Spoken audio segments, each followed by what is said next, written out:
Carl Sagan, the boundaries between science and faith.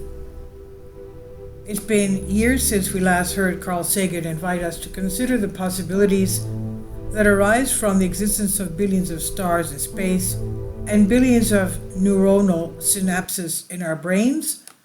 Carl Sagan was once one of the most famous flamboyant non-believers, an apostle of cosmic order, a critic of nuclear weapons, and a defender of science's duty to investigate and inquire without restraint, including religious dogma.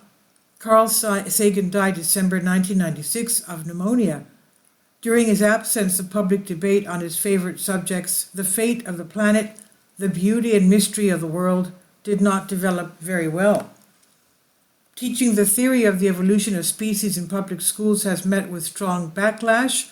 NASA has tried to shut down the Hubble Space Telescope, censoring scientists on climate change, and of course, fanatics have flown what was happening to the Twin Towers.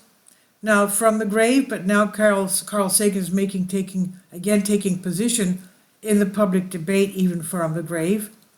Last month, recently, a book called The Varieties of Scientific Experience, A Personal View of the Search for God, was published by Penguin Publishers. The book is based on a series of lectures given by Carl Sagan at the University of Glasgow on the boundaries between science and faith, and has been edited by his wife and collaborator, Anne Drayan. Quote, "I would say that science is, at least in part, tested faith," end quote.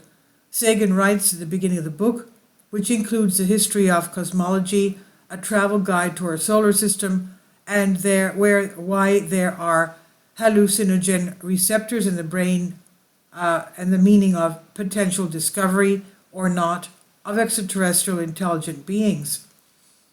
Referring to religion, Sagan admits that it can indeed create hope and speak truth, but adds that it rarely does.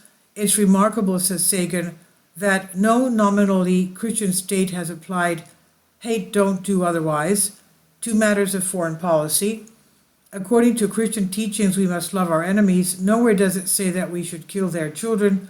This prompted me, said Miss Drayan, to speak out the teachings of God, the teachings of Carl Sagan, given as part of the Gifford Lectures, a famous lecture series on natural theology, Theologia Naturalis, which tries to discover the divine by meaning of reason rather than supernatural revelations, with the rise of religious fundamentalism.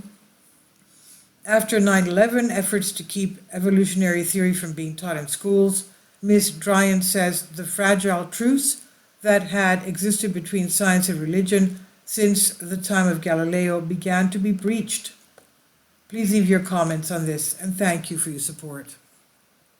Finally, support my Patreon account. The daily posts are 5 videos daily, and they are totally different from what I have on my YouTube channel. Thank you so much for your support and that you find all my content so interesting. You'll find the Patreon account details in the description box below.